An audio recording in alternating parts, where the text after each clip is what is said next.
y comenzamos a ver algunas de las patologías benignas que pueden ocurrir referentes pues a la especialidad de ginecología. En primer lugar vamos a ver lo referente a miomatosis uterina. Los miomas son aquellos tumores benignos que se van a originar de las células musculares lisas propias pues de la estructura del músculo uterino, y que además pues van a contener también tejido fibroso, y sobre todo tienen cierta sensibilidad a los estrógenos, y muchas veces se postula que son estas hormonas lo que incluso estarían dentro de la génesis de esas tumoraciones benignas. Los miomas, o también llamados leiomiomas, son los tumores benignos más frecuentes que aparecen en las mujeres. Alrededor del 20 a 30% ocurren en mujeres mayores de 35 años, y se pueden encontrar casi en el 77% de los estudios histopatológicos luego de que se realiza una histerectomía. La leiomiomatosis uterina es casi la responsable de la cuarta parte de las 700.000 histerectomías que se hacen en Estados Unidos por año. La clasificación de los miomas va a corresponder de acuerdo a su localización en el órgano.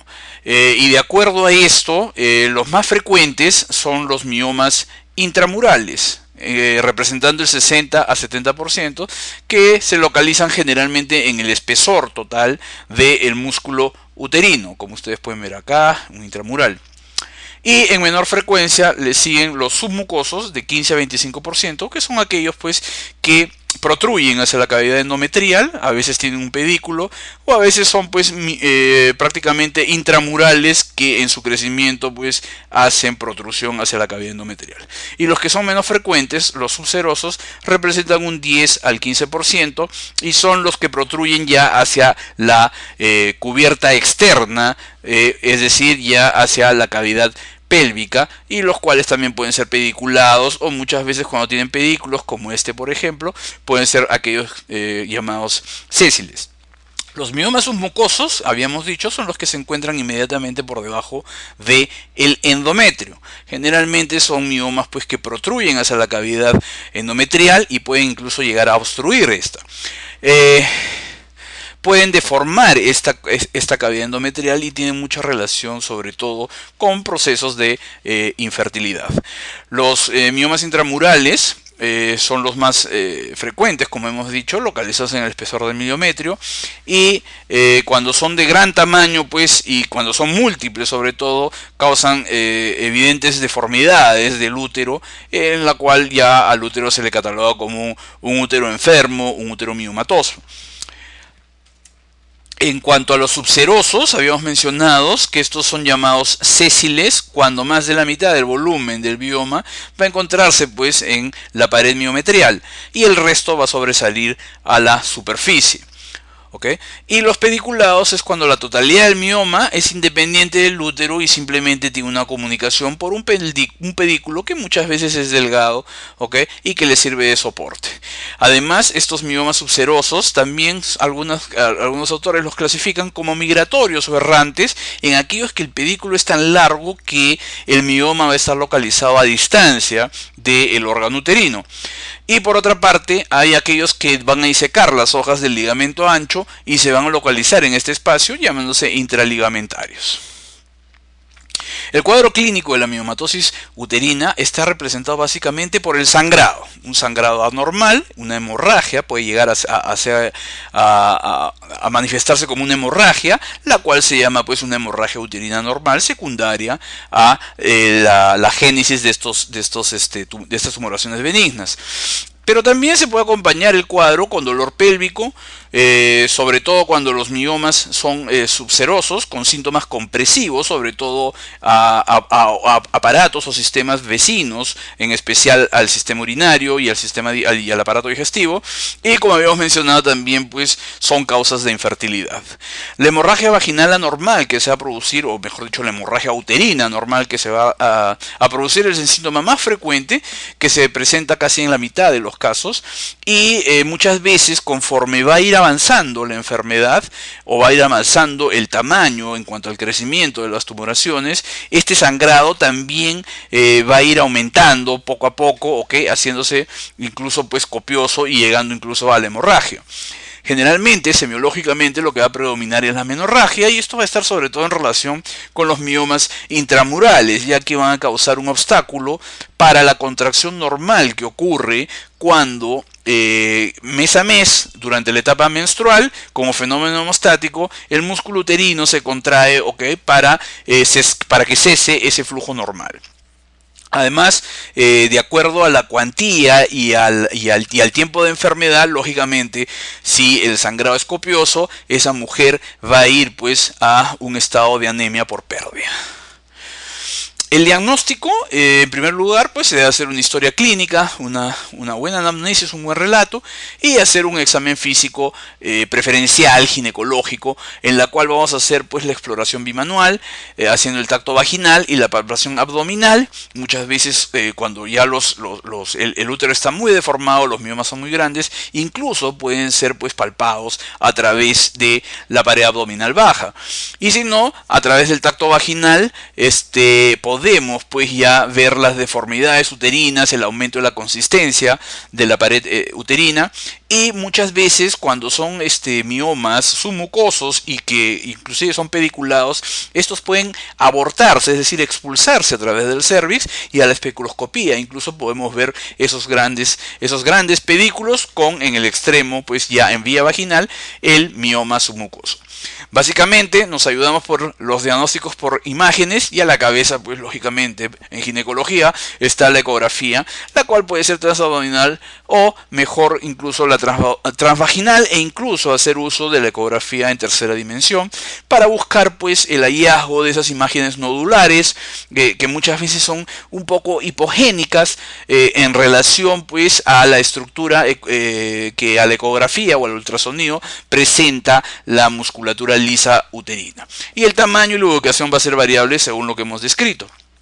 A veces podemos hacer uso o necesitamos también incrementar el estudio, y podemos hacer pues uso de la histerosonografía y de la histerosalpingografía. La histerosonografía sobre todo nos ayuda para determinar o para detectar tumoraciones en la cavidad endometrial, y la histerosalpingografía nos permite también esto, en las cuales vamos a ver pues que hay imágenes de sustracción cuando se instila el contraste radioopaco dentro de la cavidad uterina.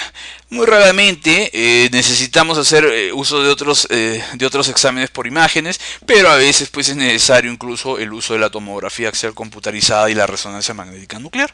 Como ustedes pueden ver acá, imágenes en las cuales se ha hecho una histerosonografía, es decir, se ha instilado cloruro de sodio al 9 por 1000, ¿ok? Dentro de la cavidad uterina. ¿Con qué fin? Con el fin de la cavidad de hacerla real. Es decir, instilamos, como en esta fotografía que ustedes pueden ver, y claramente podemos ver pues acá una tumoración, que esta es pues similar en cuanto a la escala de grises comparada con la musculatura lisa de la pared uterina, y vemos pues que incluso no hay pedículo, es una tumoración sésil. Esto podría corresponder a un mioma pues submucoso, lo cual pues se corrobora incluso haciendo durante la misma histerosonografía un estudio pues de el ecodoppler, en la cual vemos la vascularidad de la tumoración. Anteriormente esto se supone que se hizo una ecografía bidimensional, en la cual acá sospechábamos la tumoración dentro de la cavidad endometrial, y acá también, ¿ok? en otro corte, y por eso pues se amplió el estudio con una histerosonografía. Acá es para que ustedes vean otro tipo de diagnóstico por imágenes. No es muy frecuente usarlo, pero podemos hacer uso de él. Por ejemplo, pues acá en esta resonancia magnética nuclear podemos ver el útero, la formación del útero, un útero anteverso flexo, ¿ok? Y dentro de la cavidad endometrial, podemos ver en la cavidad uterina, podemos ver claramente esta tumoración, ¿no es cierto? Y acá pues es una tumoración más grande que ha deformado ya todo el útero. La histerosalpingografía, habíamos dicho que va a ofrecernos, cuando existen tumoraciones sobre todo de tipo endometriales intracavitarias, ¿ok? Imágenes de sustracción como esta, es decir, la instalación del elemento pues radioopaco de contraste hace pues que se pinte toda la cavidad, pero acá hay un defecto evidente por esta tumoración que ocupa la cavidad endometrial. ¿Cuál va a ser el tratamiento de la miomatosis uterina? Van a existir diferentes tipos, desde el médico hasta el tratamiento pues quirúrgico, ¿ok? E incluso pueden haber casos seleccionados en la cual el manejo va a ser expectante, es decir, vamos a ir haciendo el seguimiento continuo del caso para ver si progresan o no los miomas. Es el tratamiento médico usando algún tipo de, sobre todo hormonal, ¿ok?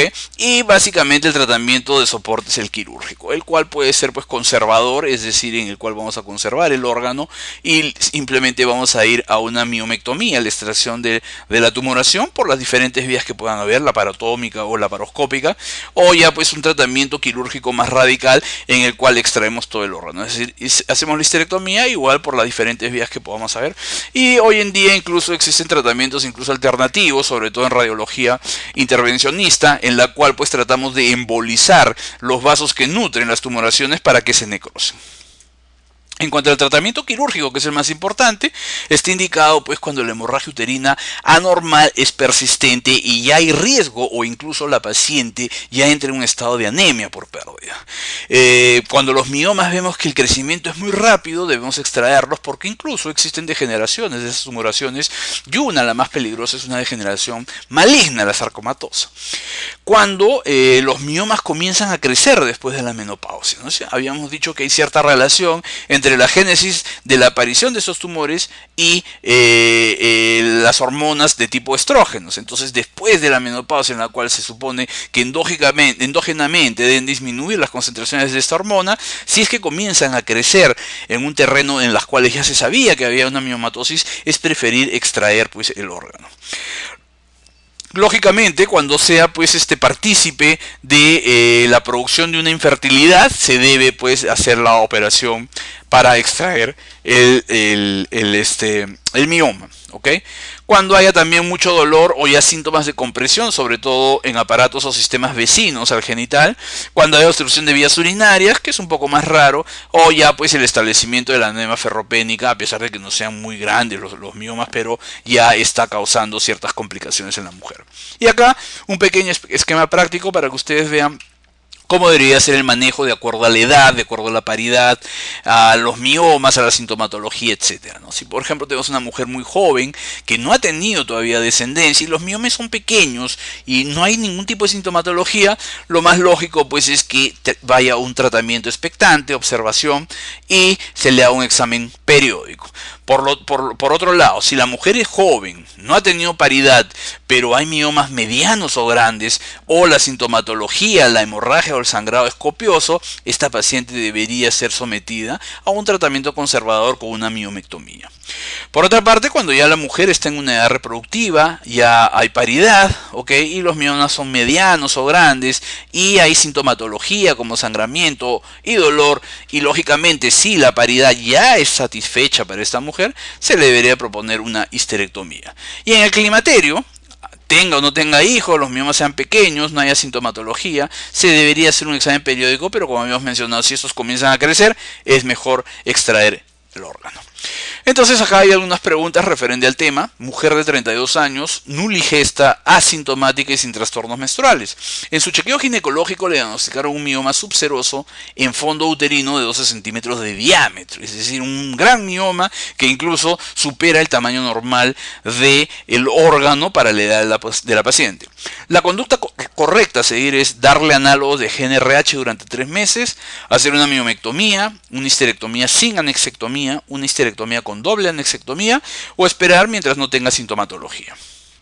Si bien la paciente es bien claro, se menciona que no tiene síntomas, pero han encontrado una gran tumoración dentro de las, digamos, indicaciones quirúrgicas que no se había mencionado ahí.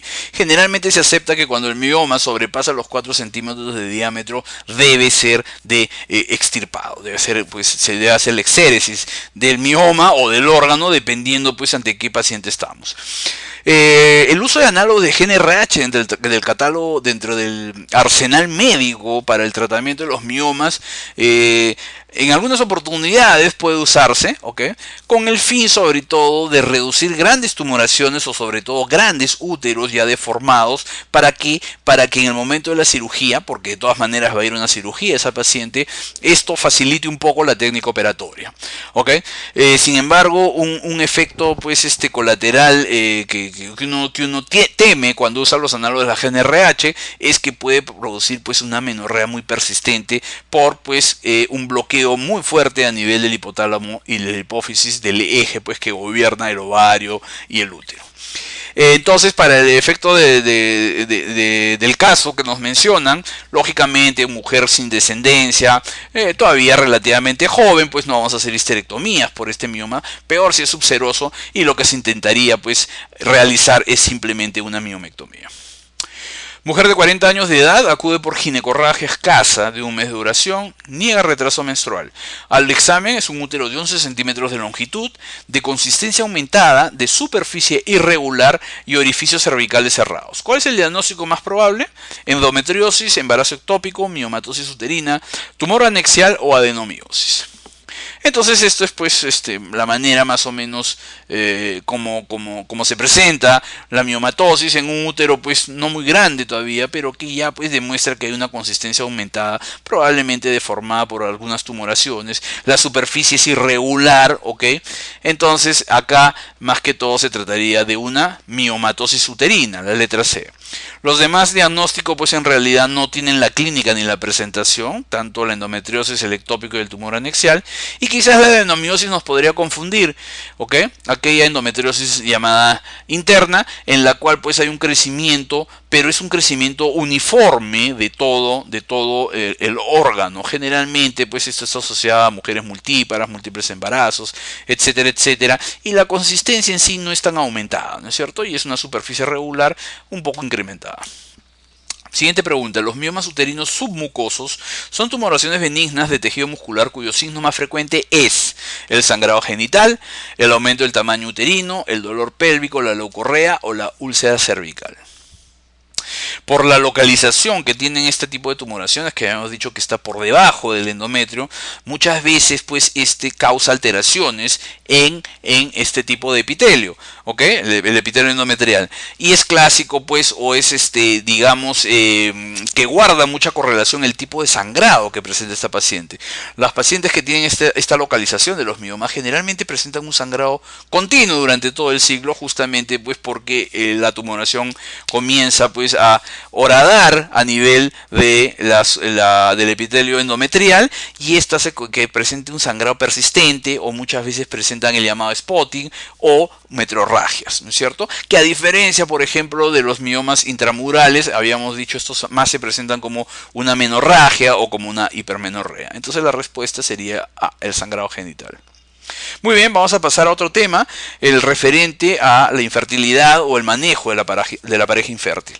Por definición, es la falta del embarazo en una pareja después pues que haya tenido el intento, hayan estado en el intento por lo menos de 12 meses, pero con relaciones sin protección, es decir, sin el uso de ningún método anticonceptivo. Pero lógicamente acá se entiende pues que esas relaciones tienen que tener una frecuencia mínima, por lo menos de 3 veces a la semana. ¿Por qué? Porque ustedes saben pues que el óvulo solo tiene un tiempo de duración de una vida media de máximo de 24 horas, es decir, mes a mes en aquella mujer que es regular y que menstrua cada 28 días, solo habría la oportunidad de en 24 horas ese ovocito quede fertilizado.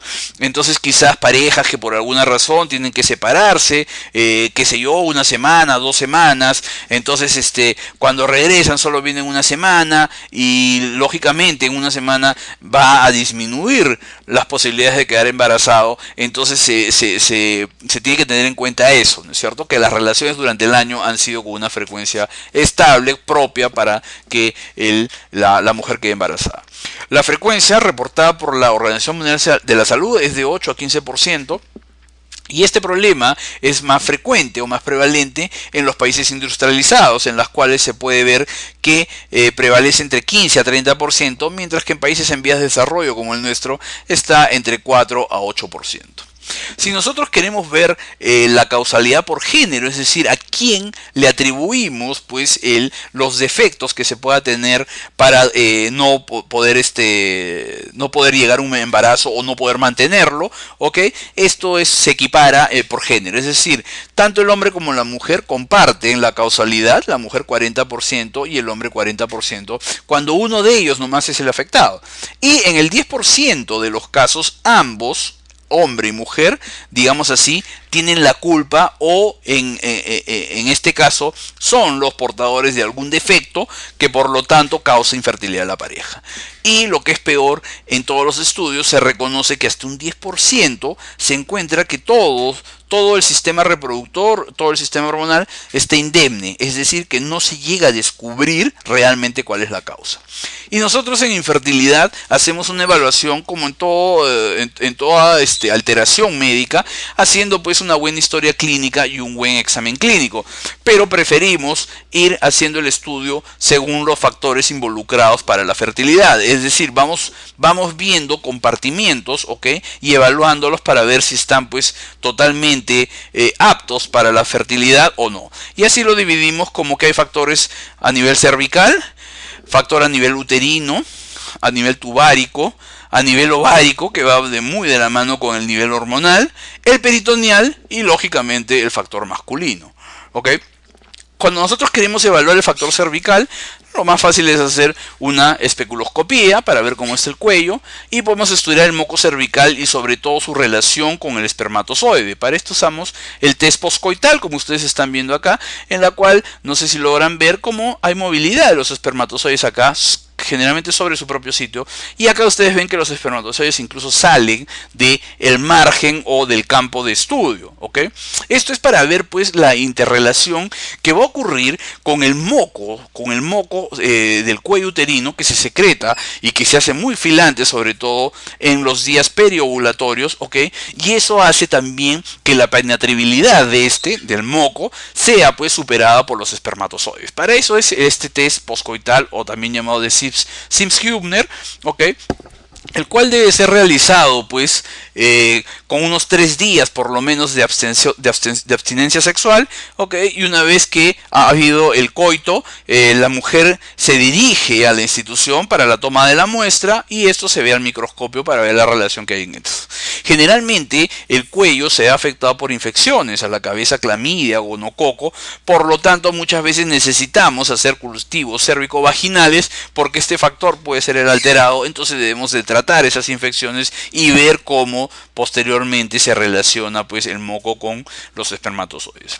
En cuanto al factor uterino, muchas veces es estudiado a la vez con el factor tubárico y para estos dos factores generalmente lo que hacemos es el estudio por imágenes, como ustedes pueden ver, ¿no? Comenzando por la ecografía bidimensional que usamos de tipo transvaginal y muchas veces, sobre todo para el factor uterino, podemos hacer el uso de la histerosalpingografía, en la cual vamos a instilar el material radiopaco para que éste pinte la cavidad y nos demuestre o la delimite, y también ver el pasaje del contraste por las trompas, ¿ok? Como se ve acá, por ejemplo, en la parte distal, y para ver si estas son permeables o no. Como en este caso estaba una trompa obstruida, y eso se ve sobre todo cuando se recolecta a nivel de la cavidad pélvica peritoneal el contraste, cuando el radiólogo nos mencione que la prueba de Coté, como se escucha con C y con doble E, es positiva cuando se ve pues que el contraste llega a la cavidad,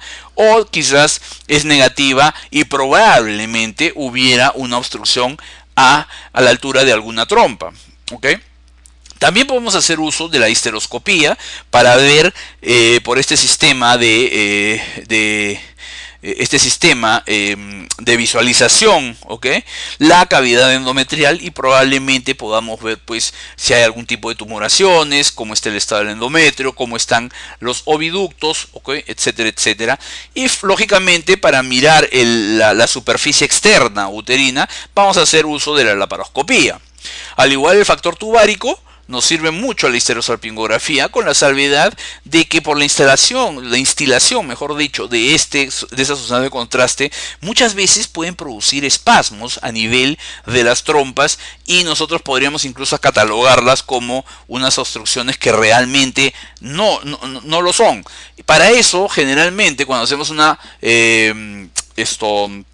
laparoscopía diagnóstica, terminamos de esta haciendo una cromotubación, es decir, al igual que instilábamos acá una sustancia pues radiopaca para el contraste, para las radiografías, lo que podemos hacer es instilar un colorante y ver si lo recuperamos mirándolos por la laparoscopía, como ustedes pueden ver acá, en la cual a través de las fimbrias se observa cómo se recupera el colorante y esto indirectamente nos dice que esta trompa está permeable.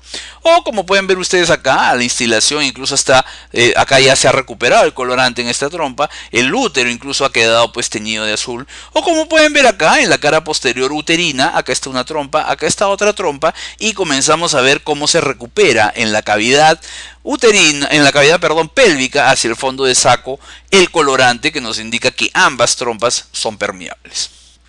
En cuanto a la histerosonografía, algo ya habíamos avanzado de este examen por imágenes cuando habíamos hablado de miomatosis. Instilamos pues cloruro de sodio al 9 por 1000 colocando una pequeña sonda Foley, generalmente número 8, hacemos que la cavidad virtual se vuelva real y con el transductor transvaginal podemos ver o podemos pues mapear toda la superficie de la cavidad uterina.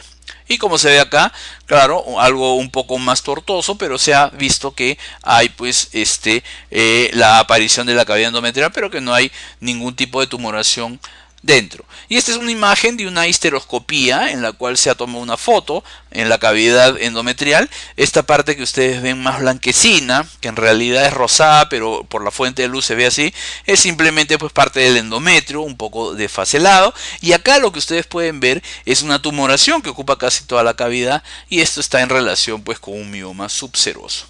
En la histeroscopía, incluso como la laparoscopía, rápidamente esta se puede convertir en una diagnóstica y hacer el tratamiento quirúrgico. Por ejemplo, en cuanto a ese mioma, simplemente con el resectoscopio, que es como una asa de alambre, se comienza a pues, sacar la tumoración. En cuanto al factor ovárico, esto va a depender sobre todo de que nosotros lo que pretendamos es demostrar que hay ovulación. Y para eso lo podemos hacer indirectamente por varios métodos. Por ejemplo, está el de la temperatura basal, en el cual pues por factores de la hormona progesterona sabemos que en la segunda mitad del ciclo hay una variación más o menos de 0,5 a 1 grado centígrado. ¿Okay? Estudiando el moco cervical para ver la filancia, ¿okay? Podemos también hacer uso de la biopsia de endometrio, que generalmente se pide alrededor del 22º o 24º día del ciclo, y le entregamos la muestra al patólogo y el patólogo nos debería responder que dicho endometrio pues es secretor, porque ya estaríamos en la fase luteal. Entonces ahí demostramos que ha habido ovulación, que ha habido formación del cuerpo uterino y cuerpo lúteo, y el cuerpo lúteo produce la progesterona y esta hace pues que las glándulas endometriales, sobre todo fuera ya del efecto proliferativo que han tenido por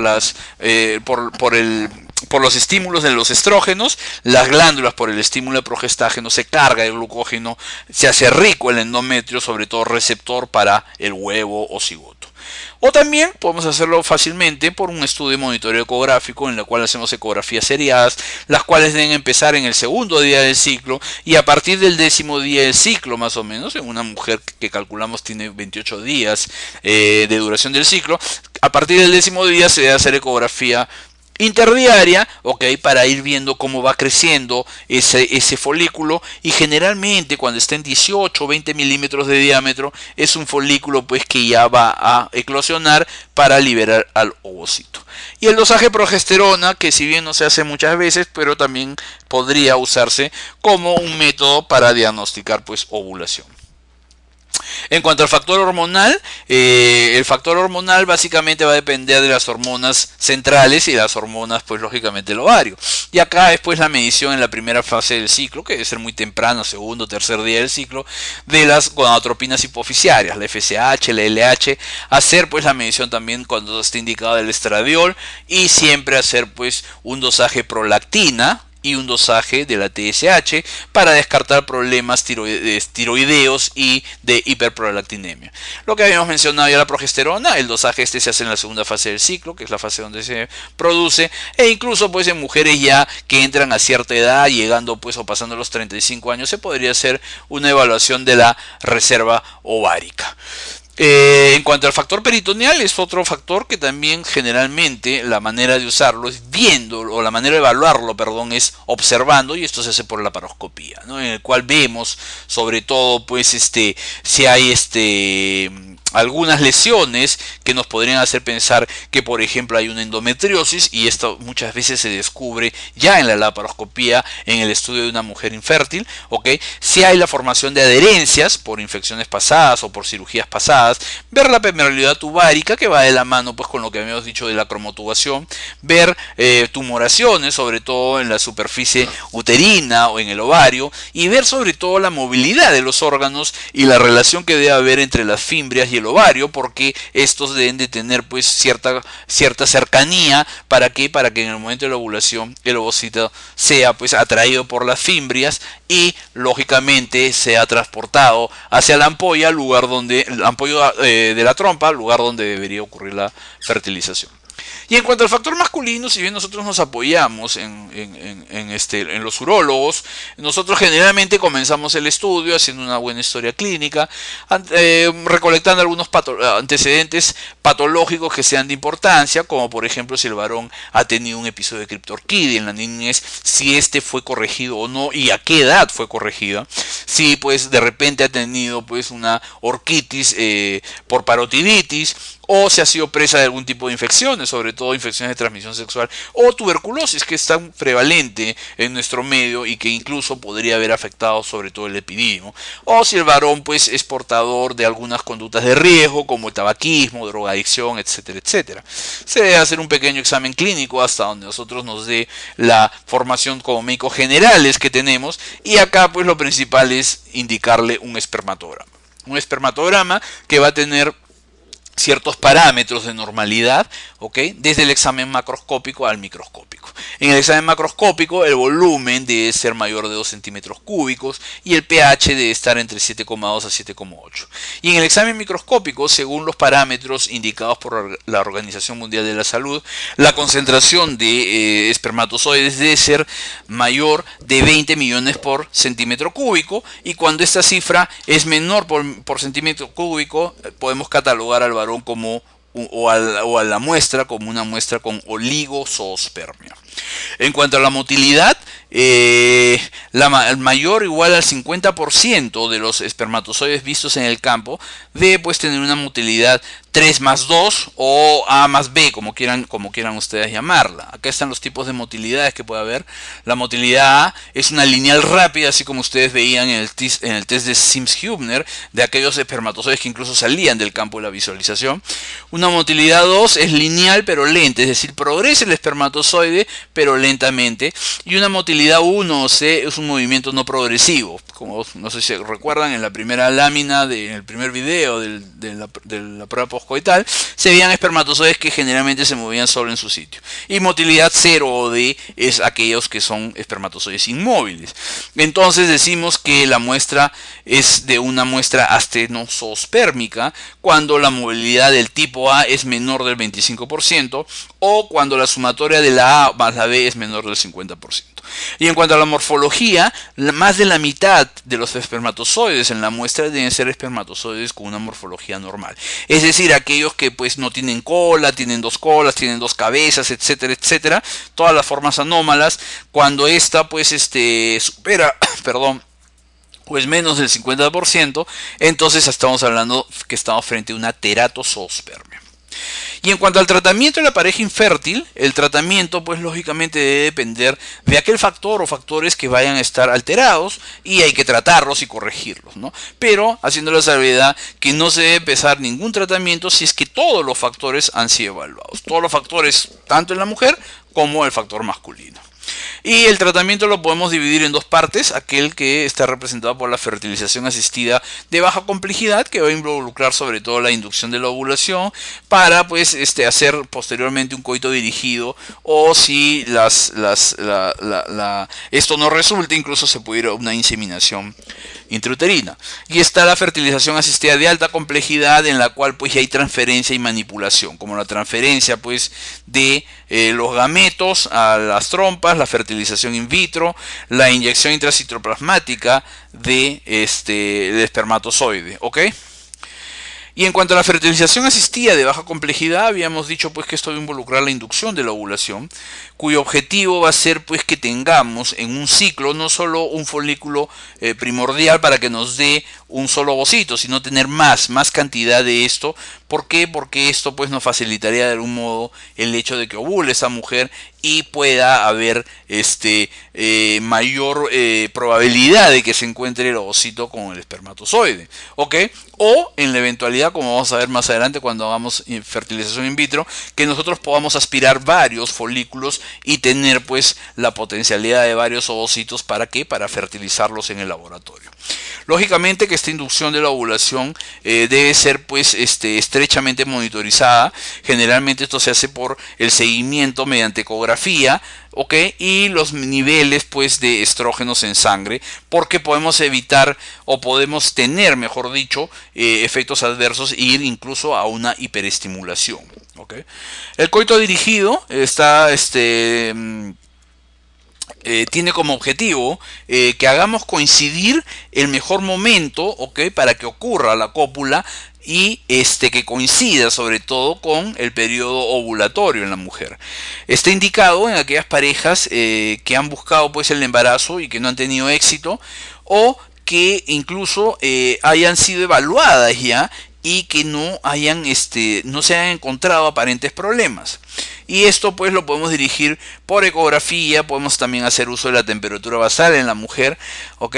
Y esto se hace pues teniendo relaciones por lo menos 2 días antes o 2 posteriores a la fecha en que ovule la mujer. Y la inseminación artificial pues tiene como objetivo que vamos a colocar a los espermatozoides de una manera no natural dentro del útero, con el fin de pues evitar sobre todo un factor cervical alterado, es decir, que el cuello va a ser una barrera para los espermatozoides para que puedan llegar a la cavidad endometrial y de ahí a las trompas, ¿ok? Y además nos va a permitir que nosotros hagamos la selección de los espermatozoides con mayor movilidad, es decir, va a haber una capacitación del semen.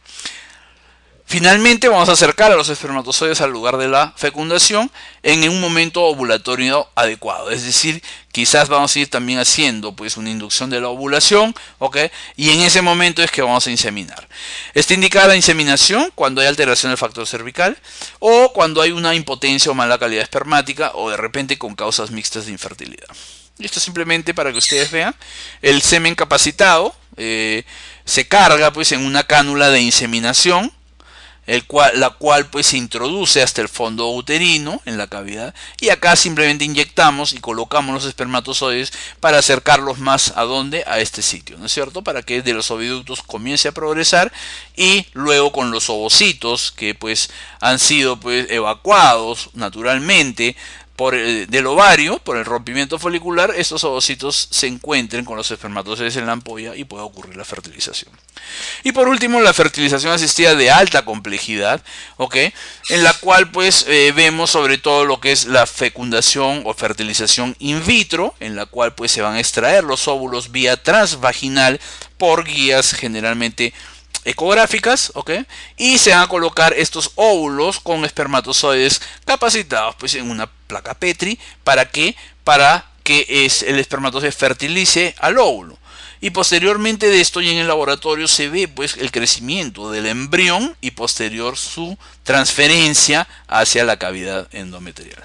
La otra parte es la inyección intracitoplasmática del espermatozoide, ¿ok? En la cual pues se va a estimular lógicamente la ovulación, se extraen los óvulos, y de una muestra de espermatozoide, que incluso puede llegar a ser por punción testicular, ¿ok? El espermatozoide va a ser introducido ya en el citoplasma del ovocito. ¿Para qué? Para que sea fertilizado, se transforme, comienza la segmentación en embrión, y el embrión ya es transferido a la cavidad endometrial. Un resumen simplemente de la fertilización in vitro: extraigo los ovocitos, los cuales han sido por estimulación o por inducción de la ovulación, y en el laboratorio lo junto con un esperma capacitada. Trato de que pues haya la fertilización, se produzca o se forme el embrión, y el embrión lo transfiero hacia la cavidad uterina. Y en cuanto a la inyección intracitoplasmática de los espermatozoides, vemos como con una pipeta, pues una muestra capacitada también de semen se introduce al espermatozoide dentro del ovocito, para que posteriormente pues haya la fertilización. Ocurre esto y comienza pues la formación del embrión. Preguntas: Nuligeste 30 años, consulta por infertilidad e hipermenorrea, que se incrementaron en los últimos 2 años. Al examen: útero de superficie firme, móvil, no doloroso, de 11 por 10 centímetros. ¿Cuál es el diagnóstico probable? Leiomiomatosis uterina, pólipo cervical, quiste ovario, un endometrioma o una adenomiosis. Entonces, nosotros vemos pues que ya tiene 2 sintomatologías: la infertilidad y la hipermenorrea, ¿ok? Y además es un útero grande, 11 por 10, de una superficie firme, que todavía conserva su movilidad. De las patologías que hemos mencionado, entonces lo más cercano sería que estemos ante una leiomiomatosis uterina. Siguiente pregunta: paciente de 30 años de edad, casada hace un año, consulta por dificultad para concebir. Su pareja tiene un hijo del compromiso anterior. La temperatura basal es normal. El moco con filancia normal. La biopsia endometrial indica que es un endometrio secretor. Y a la histerosalpingografía no hay pasaje de sustancia radiopaca. La cavidad uterina, sin embargo, es normal. ¿Qué factor está comprometido? ¿El uterino, el cervical, el tubario, el ovárico o el inmunológico? Entonces acá pues lo más probable es que por esa histerosalpingografía, en la cual hay una prueba de Coté negativa, lo más probable es que pudiera existir una alteración a nivel de las trompas. Por lo tanto, el factor tubárico o tubario es el que estaría pues afectado, y lo lógico sería ir a una laparoscopía y hacer una cromotubación. Muy bien, el siguiente tema a tratar es aquel referente a climaterio y menopausia. El climaterio y menopausia va a ser un periodo crítico en la vida de la mujer, en la cual va a transcurrir desde la edad adulta, la etapa reproductiva, ¿ok?, hasta llegar a la senectud, a la vejez, y va a pasar por este periodo llamado climatérico, en la cual van a haber cambios hormonales, cambios a nivel somático y sobre todo cambios psicológicos.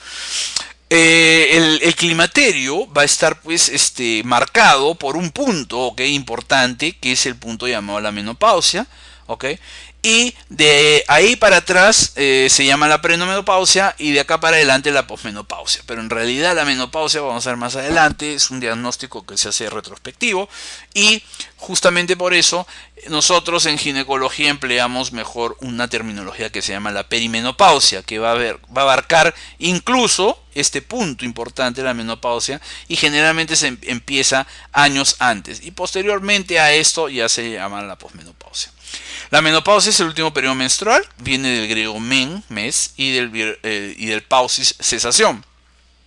La perimenopausia es aquella época en la que pues hay la transición de la mujer joven, digamos, a la mujer ya adulta, a la que entra a la senectud. Ustedes pueden ver la imagen, incluso acá, esta mujer que está mirando hacia atrás, acá está el mentón, el ángulo submaxilar, la oreja muy adornada de ella con su plumita, con un sombrero medio raro, o aquella pues ya de más edad, acá está la nariz, ¿ok? Aquí está la quijada, la boca, ¿no es cierto? Pero esto es pues para determinar pues que en este cambio muchas veces hay confusión y la mujer se siente mal por eso, incluso pues piensa que esto se debe a una senectud, una vejez, la cual no es así, porque eso ocurre años mucho más posteriores a esto. Entonces la perimenopausia va a ser ese periodo pues de transición entre los ciclos reproductivos normales hasta la posmenopausia, es decir, hasta un año después que ocurrió la última menstruación, ¿ok? Por eso decíamos que era un diagnóstico retrospectivo el hacer el de menopausia. El rango de edad está entre los 35 a 40 años y la duración de este periodo, la perimenopausia, es en promedio de 3,8 años.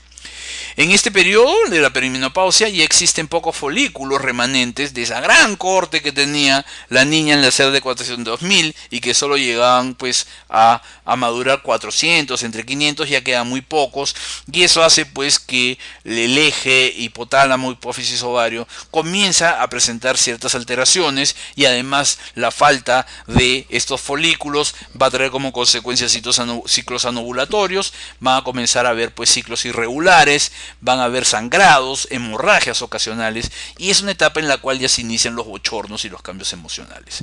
Es más, para llegar a un diagnóstico laboratorial de perimenopausia se debería tener en cuenta que esta debería estar cuando la FSH sea mayor de 17.000 unidades internacionales en una fase folicular temprana. La posmenopausia es un periodo pues que necesariamente debe de coincidir pues con, o se debe tener claro la fecha de la última regla, y un año después de esto es que se puede catalogar a la paciente como menopáusica, y es acá donde empieza la posmenopausia, ¿no? En cuanto a la etiología del climaterio, pues no es algo natural, es algo que va a ocurrir, es algo fisiológico generalmente, puede estar condicionado por algunos factores genéticos, y acá algo importante que deberíamos remarcar es que puede ocurrir una menopausia prematura, sobre todo por padecimientos inmunológicos, por disgenesias gonadales, factores cromosómicos, o simplemente de una forma idiopática sin que encontremos una razón.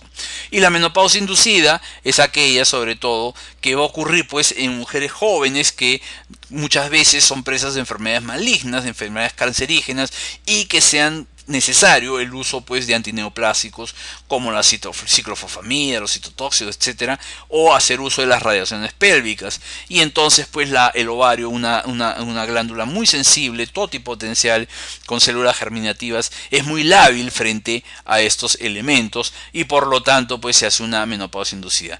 O la extirpación de los ovarios pues a una edad muy temprana por X razones, ¿no? Sobre todo es frecuente, bueno, ya no es tan frecuente, pero dentro de las causas de estas para yo ir a una extirpación de ovarios puede ser la formación de tumoraciones muy tempranas, o las infecciones, etcétera, etcétera.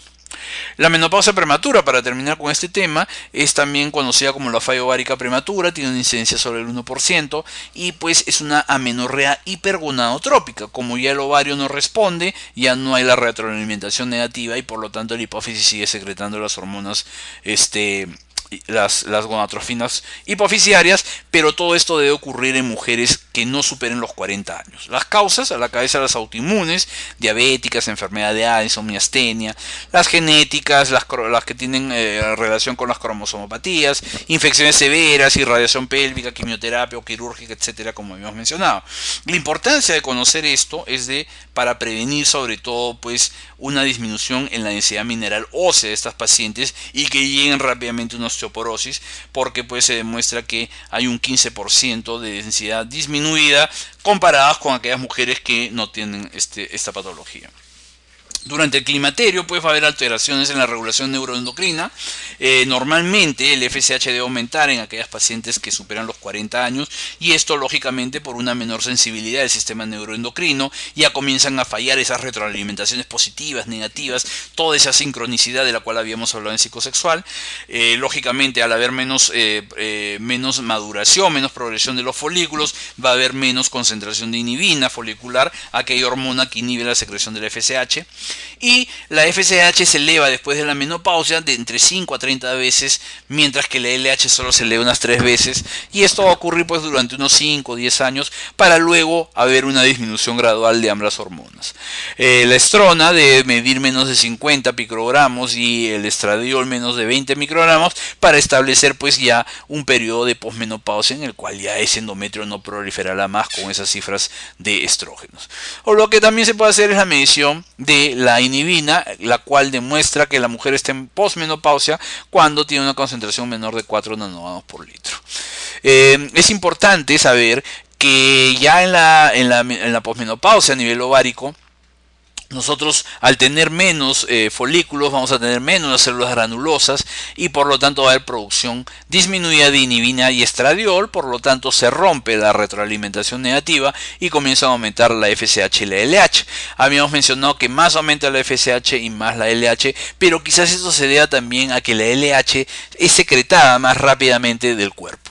Pero por otro lado, lo importante es que en el estroma ovárico, ¿ok?, en la parte tecal sobre todo, va a haber mayor producción, va a haber producción disminuida de los andrógenos, aquellos precursores para los estrógenos, ¿ok?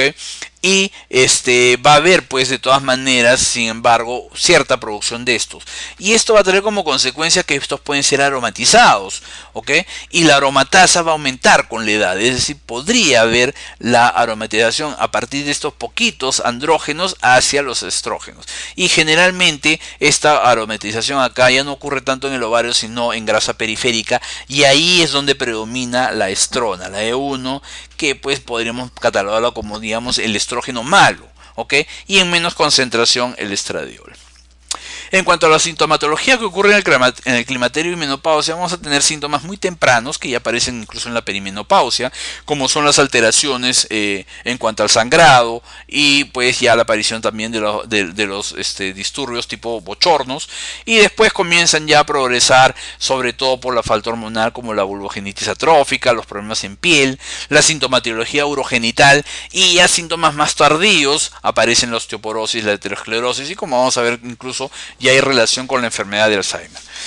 En cuanto al sangrado uterino, hay que tener en cuenta que este no solo puede deberse por las alteraciones hormonales que se presentan en el climaterio, sino también por lo que vamos a ver al final, que es la administración de la terapia de sustitución. Entonces muchas veces cuando lo hacemos mal o de forma excesiva, estos estrógenos pues pueden traer como consecuencia un sangrado irregular, que es normal que ocurra en la perimenopausia con ciclos anovulatorios o algunas veces incluso hasta ovulatorios, pero lo que yo quiero remarcar acá es que ante un sangrado acá, sobre todo pacientes que ya van a superar los 40 años, debemos de todas maneras descartar una neoplasia endometrial maligna, o lo que sería mejor hallar todavía una premaligna, como es una hiperplasia, que casi se presenta en un 15% en este grupo de mujeres, y menos frecuentemente los pólipos endometriales 3%. Es decir, debe ir un estudio primero la paciente, lo que se debe hacer, una ecografía para medir el grosor endometrial, quizás el estudio histopatológico con una biopsia o con un legrado fraccionado, etcétera, etcétera. En cuanto a la enfermedad cardiovascular, está demostrado que los estrógenos son cardioprotectores y nos protegen contra pues este tipo de enfermedades que se manifiestan como desórdenes vasculares cerebrales, la arteriosclerosis, enfermedad coronaria y el infarto agudo del miocardio. Y los estrógenos tienen propiedades antioxidantes, bloquean los canales de calcio, y con esto pues las concentraciones séricas del colesterol van a estar disminuidas sobre todo a nivel del LDL y aumentadas sobre todo a nivel del HDL. En cuanto a la osteopenia y la osteoporosis, es decir, a la homeostasis que va a ocurrir del calcio a nivel de los huesos, pues los estrógenos van a reducir ese recambio óseo y aumentan la densidad ósea en general. Estimulan la fijación de la matriz ósea y van a promover el depósito del calcio, aumentándose finalmente la masa de tejido óseo. Pero cuando entra en menopausia, comienza a haber una pérdida de este tejido óseo, y sobre todo este se manifiesta a nivel trabecular, en el cual se pierde casi el 50%, y menos en el cortical, que se pierde un 35%. Y acá podemos ver cómo año a año, entre los 40 y 50 años, se pierde entre 0,3 a 0,5.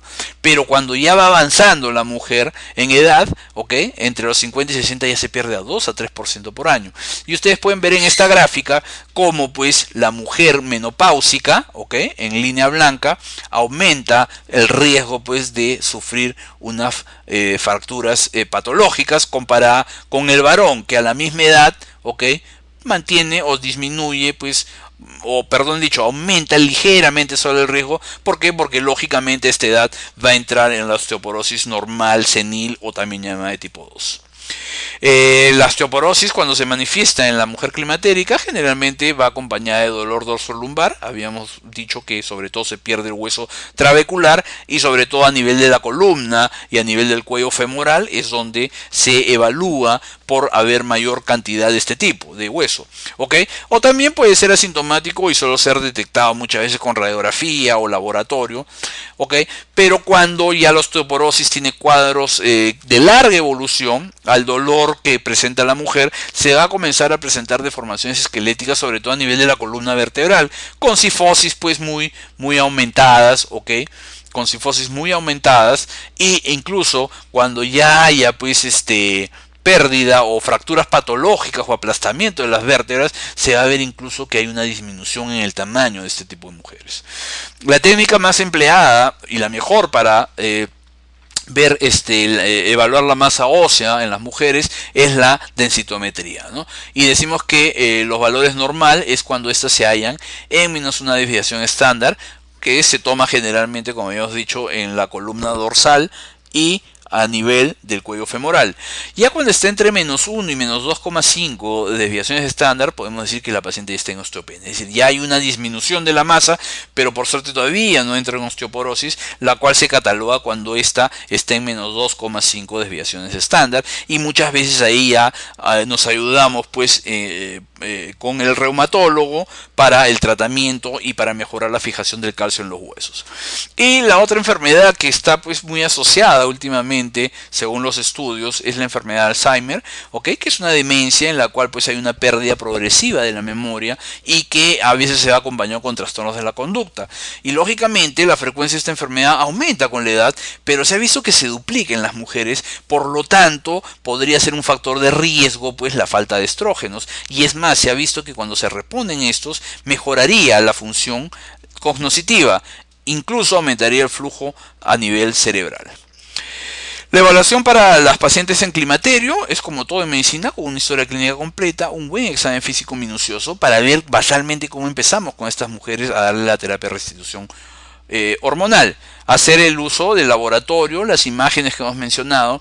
Todas estas pacientes, como vamos a hacer estrógenos, deben tener pues un estudio cervical, es decir, un Papa Nicolau, ¿okay? Anual, como toda paciente. Hay que hacer la detección de hiperglicemia o hiperlipidemia, porque vamos a ver pues que una diabetes podría alterar sobre todo el curso del tratamiento, y la hiperlipidemia para ir monitorizando en la restitución si mejora o no esto. La mamografía debe ser anual a toda mujer que supera los 40 años, ¿ok? Y en estas pacientes también necesariamente año a año se tiene que ir pidiendo, y la densitometría por las razones que hemos mencionado. La terapia de reemplazo de sustitución tiene como objetivo restablecer el ambiente previo hormonal en la edad reproductiva de la mujer y pues aminorar sobre todo pues las consecuencias o las complicaciones tardías del climaterio, es decir, la osteoporosis, la enfermedad pues cerebrovascular y también la enfermedad de Alzheimer. La terapia de restitución la podemos hacer con estrógenos solos, la podemos hacer con estrógenos y progestágenos, la podemos hacer con elementos derivados naturales como son los fitoestrógenos o con los estimuladores de los receptores estrogénicos, los moduladores. ¿Cuáles son las contraindicaciones para el tratamiento? La trombosis venosa, la enfermedad coronaria, el desorden vascular cerebral, aquellos cánceres que son dependientes de los estrógenos como el de mama, el endometrio, o enfermedades hepáticas activas, o cuando haya pues un sangrado que no ha sido estudiado, un sangrado genital no estudiado. Y en cuanto a las relativas está la miomatosis, la endometriosis, porque al dar estrógenos nuevamente podríamos nuevamente pues exacerbar este tipo de enfermedades, hipertensiones graves que no han sido controladas, edemas pues que no tengan un origen establecido, una pancreatitis, síndromes convulsivos, migrañas, etcétera. El tratamiento, el estrógeno, que se usa en el tratamiento, pueden usarse los estrógenos equinos conjugados a razón de 0,6,25 o 1,25 miligramos. También se usa el valerato de estradiol, 1 a 2 miligramos, o el estradiol micronizado. Y el tratamiento se da solo con estrógenos, pues cuando la mujer ya no tiene útero, por lo tanto no hay que hacer un efecto protector para el endometrio, entonces no se tiene por qué dar progestágenos. El beneficio es que va a aumentar la densidad mineral ósea, disminuye con esto la probabilidad de fracturas patológicas y debería haber pues un efecto favorable sobre todo en el metabolismo de lípidos y lipoproteínas, y por ende disminuiríamos el riesgo de una enfermedad cardiovascular. Efectos secundarios: náuseas, dolor de cabeza, en algunas mujeres aumento de peso. También podemos hacer el uso de la terapia combinada, es decir, usar estrógenos con progestágenos. Y acá existen diversos progestágenos que se usan. Se usa la meroxiprogesterona, el acetato de ciproterona, la noretisterona, el acetato de noretisterona, etcétera, etcétera. Y este tratamiento debería darse con dosis mínimas posibles y de preferencia no superar los 5 años, porque si no, habrían pues quizás asociación sobre todo con la génesis del cáncer a nivel de mama o del endometrio. El esquema de la terapia combinada está pues dada por el esquema cíclico, en el cual se usan ambos, estrógenos y progesteronas, pero se deja pues un periodo de descanso para que en este periodo ocurra el sangrado por deprivación. Entonces se usan generalmente 21 días los estrógenos, ya sean los conjugados equinos o el valerato estradiol o el estradiol micronizado, y se dan pues posteriormente los progestágenos unos 10 días a partir del día 12 para en el día 21 cortar la administración de hormonas, esperar 7 días, ocurre la deprivación y nuevamente se empieza con otro ciclo. Y el esquema continuo es aquel en que se usa la terapia combinada, estrógenos para progestágenos, pero no hay periodos de descanso, se toma seguidamente. Entonces esto va a traer como consecuencia de que no hay un sangrado por deprivación. Los beneficios: previenen la hiperplasia endometrial porque estamos dando los progestágenos y aumentan la densidad mineral ósea, y también tiene efectos lógicamente sobre la enfermedad enfermedad cardiovascular. En cuanto a los efectos secundarios, hay dolor en las mamas, náuseas, cefalea, aumento de peso, muy similar a los indicados anteriormente, riesgo de trombosis venosa, de infarto, de desorden vascular cerebral y cáncer de mama. Y el seguimiento de este tratamiento en la mujer climatérico se debe hacer 3 meses después de iniciada la terapia, después cada 6 meses, y anualmente se debe pedir todo pues los análisis que habíamos pedido basalmente, ¿no es cierto? Tener su Papá Nicolau, su mamografía, el perfil lipídico, hacer la evaluación endometrial para ver el grosor aún no sin que presente la paciente sangrado, ¿ok? Y lógicamente debe ir acompañado de recomendaciones higiénico-dietéticas, hacer ejercicio, de preferencia no comer muchas carnes rojas, etcétera, etcétera, dejar de lado hábitos nocivos, tabaco, alcohol, etcétera. Muy bien, vamos a tener algunas preguntas. Paciente mujer de 36 años de edad con amenorrea de 6 meses. Se plantea el diagnóstico de menopausia precoz. Si se encuentra en nivel hormonal D, progesterona entre 2 y 10 nanogramos, LH entre 20 y 25, estradiol entre 70 y 150, FSH de 40 más, o de hidroepiandrosterona entre 0,4 y 0,6.